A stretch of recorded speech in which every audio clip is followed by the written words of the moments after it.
Salut les durs à cuire et j'espère que vous allez hyper bien. Avant de commencer cette vidéo, je m'excuse, là je passe quelques jours en Bretagne chez mes parents et j'ai oublié mes lampes à Paris. Du coup, là j'ai dû me coller à une fenêtre pour espérer avoir un petit peu de lumière et je vois que l'effet est vraiment pas terrible. Désolée. Revenons à notre sujet, les Jeux Olympiques. Ça vous aura pas échappé, depuis une semaine, les JO ont commencé. Et moi, c'est quelque chose que j'adore. Je suis vraiment les JO avec beaucoup d'attention et j'espère que c'est votre cas. Et donc, je me suis dit que je ne pouvais pas ne pas faire une semaine spéciale JO. Donc, le concept est simple. Il va y avoir 3 ou 4 vidéos et dans chaque vidéo, je vais parler de 5 ou 6 sports présents au JO d'été. Et pour chaque sport, je vais parler d'une femme qui a vraiment marqué l'histoire de sa discipline. Et écoutez, j'espère que ça va vous plaire. C'est parti!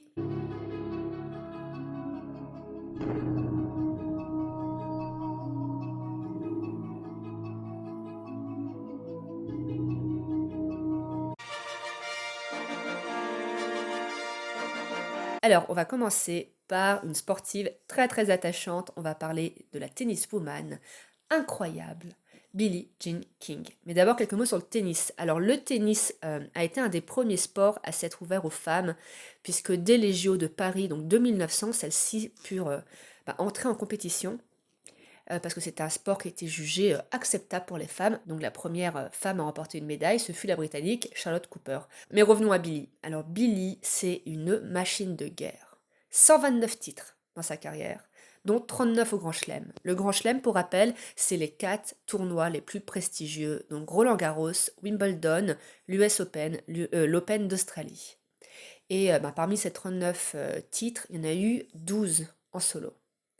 Mais elle n'est pas connue que pour ce palmarès vraiment impressionnant qui fait d'elle la meilleure tenniswoman du XXe siècle.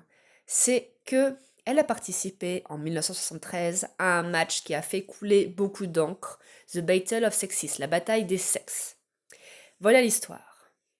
Donc, il y avait un ancien joueur numéro 1 mondial, Bobby Riggs, qui avait en horreur le sport féminin. Enfin, il était vraiment très condescendant. Pour lui, une femme ne pourrait jamais battre un homme. Et donc, pour appuyer ses propos, il lança un défi aux meilleures joueuses de l'époque en leur disant ok, affrontez-moi lors d'un match et vous verrez bien. Billy va refuser parce que juste elle n'avait pas de temps à perdre avec ce débile. Mais Margaret Court, qui était la numéro 1 mondiale de l'époque, va accepter et va perdre. Et là, Billy se dit ok, je peux pas laisser faire ça parce que si cet idiot de Bobby Riggs continue de gagner ses matchs, ça va discréditer le sport féminin et on va faire un bond de 20 ans en arrière. Donc elle va accepter d'entrer en compétition contre lui. Le stress est juste immense parce que 30 000 spectateurs vont assister à ce match, hein, parce que forcément les journalistes en ont beaucoup parlé. Il va être diffusé en direct dans 37 pays et il va y avoir des dizaines de millions de téléspectateurs qui vont le regarder. Et Billy va gagner en 5-7. Et donc forcément il va y avoir un torrent médiatique et Billy va en profiter. Elle a toujours œuvré pour l'égalité homme-femme. D'ailleurs, elle a milité pour que les primes accordées aux sportifs féminines au tennis soient alignées sur celles des hommes et elle-même va être la première tenniswoman à être payée comme un joueur masculin.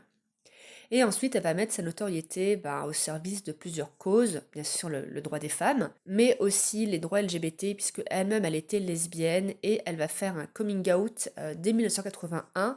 Donc c'est la première joueuse de tennis pro à le faire. Je me demande même si elle n'est pas la première sportive pro à l'avoir fait. Et aujourd'hui, elle continue d'œuvrer dans le milieu associatif. Donc voilà, c'était vraiment une personnalité que je voulais vous présenter. En plus, quand on voit les photos, les vidéos, elle a toujours un grand sourire aux lèvres. Non, c'est vraiment une personnalité hyper attachante. Alors pour cette deuxième histoire, on va parler de mon sport préféré, l'équitation. Et on va parler d'une cavalière particulièrement touchante, Lise Artel. Dans cette vidéo, il va y avoir 2 histoires touchantes. Et Lise, c'est la première. Mais d'abord, un mot sur l'équitation dans les JO, parce que l'histoire est un petit peu particulière. Donc l'équitation fut présente dès les JO de 1900, mais cette discipline n'était ouverte qu'aux hommes, militaires de surcroît. Il faut attendre 1952 pour que le dressage s'ouvre aux cavalières, 1956 pour que le CSO, donc le seul obstacle, s'ouvre aux femmes, et 1964 pour que le concours complet d'équitation, à savoir une discipline qui regroupe le dressage, le saut et le cross, en fasse de même. Parce que le cross était jugé une activité trop dangereuse pour les femmes.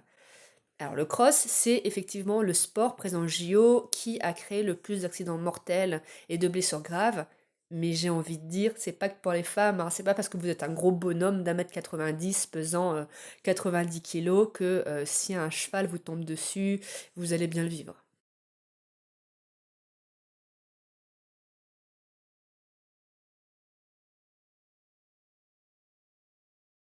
Mais bon, fermons la parenthèse.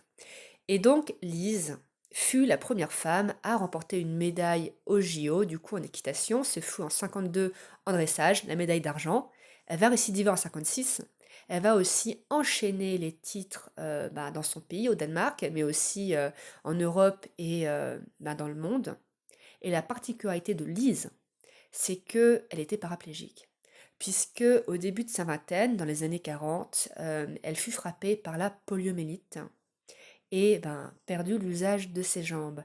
Petite parenthèse, la polio, maladie horrible, a été éradiquée grâce au vaccin. Donc voilà, ne sous-estimons jamais les vertus du vaccin.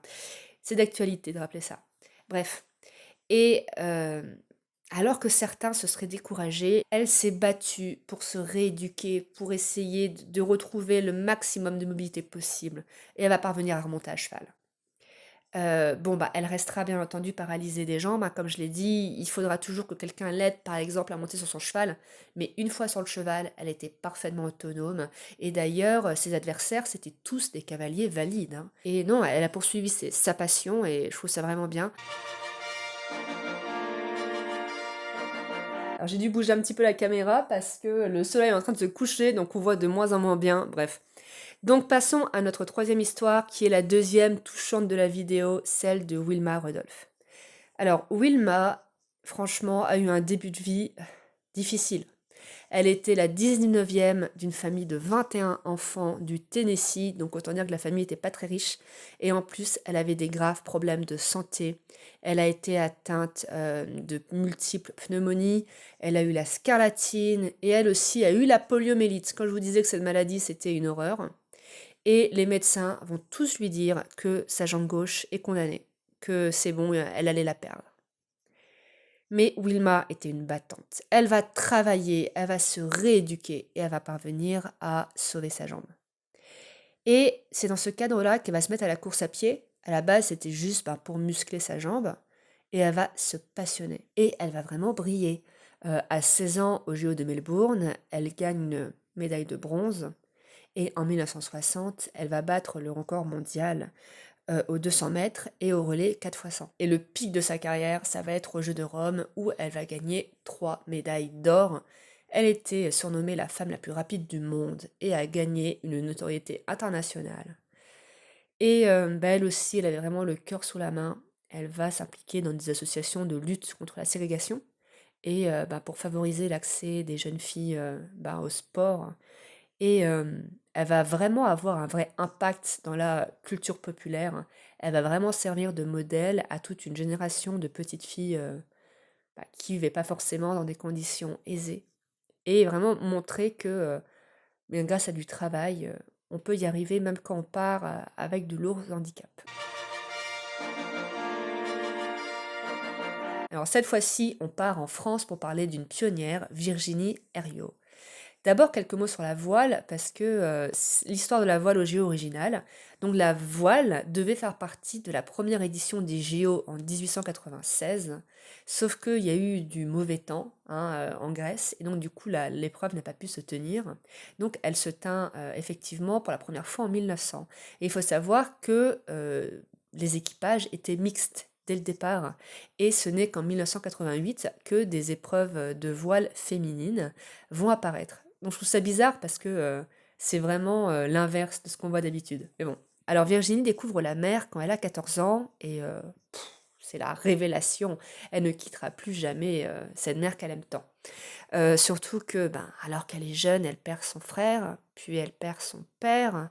Et du coup, le nautisme, la navigation, c'est vraiment un exutoire pour elle. Elle oublie tous ses problèmes hein, quand elle navigue sur un bateau. Donc elle n'a de cesse de consacrer son temps et son argent au nautisme. Donc à 22 ans, elle conçoit son propre bateau parce qu'elle avait aussi des skills d'ingénieur. Et ben, la même année, elle participe à la Coupe de France de yachting, donc qui était l'ancien nom donné à la voile, et on ne l'arrêtera plus. En 1924, elle va participer à 19 compétitions, et en 1928, au JO d'Amsterdam, elle remporte la médaille d'or en voile. Donc voilà, comme nos badass précédentes, j'ai bien aimé l'histoire de Virginie. Je trouve que c'est vraiment une vraie pionnière, une femme qui se donne à fond dans sa passion, à une époque où c'était pas forcément évident. Donc bravo Virginie. Bah alors là, on va parler d'une discipline très récente hein, dans l'histoire des Jeux, puisque le surf a été intégré pour la première fois au JO cette année, hein, au JO de Tokyo. Et donc on va parler de la première surfeuse d'Australie, Isabelle Letman, puisqu'elle commença cette activité en 1915 et elle va se passionner, elle ne se séparera plus de sa planche de surf. Donc par la suite, elle va devenir sportive pro et elle va immigrer en Californie où elle va devenir monitrice de natation et aussi monitrice de surf. Elle va vraiment beaucoup, beaucoup faire pour faire connaître le surf en Californie et aux États-Unis. Elle va aussi devenir juge dans des compétitions de natation. Et elle va vraiment, comme Wilma tout à l'heure, inspirer toute une génération de jeunes femmes qui vont la prendre pour modèle. Et ça va notamment être le cas de Pam Burridge, donc qui, à 15 ans, en 1990, remporta la première compétition nationale féminine de surf en Australie et qui vraiment a répété dans les médias que Isabelle a été sa source d'inspiration. Alors revenons en France et parlons de la plus grande avocate du sport féminin qui ait jamais foulé la surface de cette terre, hein, Alice Milia. Vraiment, Alice Milia mériterait une vidéo rien que pour elle, parce que là, je vais pouvoir juste résumer sommairement ce qu'elle a fait, alors qu'elle en a fait beaucoup, beaucoup, beaucoup de choses. Donc Alice, déjà, c'était une surdouée du sport, elle a fait plein de sports, du tennis, du hockey, mais c'était l'aviron hein, dans lequel vraiment elle excellait et qu'elle adorait. Et elle fit du gros lobbying pour que les JO s'ouvrent enfin aux femmes. Et elle va notamment être la cofondatrice de la Fédération sportive féminine internationale. Donc en fait, c'est une fédération qui organisait des jeux mondiaux pour femmes. Et ça va faire beaucoup de bruit, forcément, les journalistes vont s'y intéresser. Euh, et donc du coup, ça va prouver aussi aux yeux du public que les femmes peuvent aussi faire de sacrées performances. Et c'est notamment grâce au lobbying d'Alice que, par exemple, en 1928, les JO vont intégrer des épreuves d'athlétisme féminine. Et aujourd'hui encore, il existe une fondation Alice Milia qui œuvre pour la promotion du sport féminin, notamment dans les médias. Donc écoutez, c'est la fin de cette première vidéo. J'espère que vous avez apprécié découvrir ou redécouvrir ces 6 badass. Et moi je vous dis à très bientôt avec de nouveaux sports. Salut!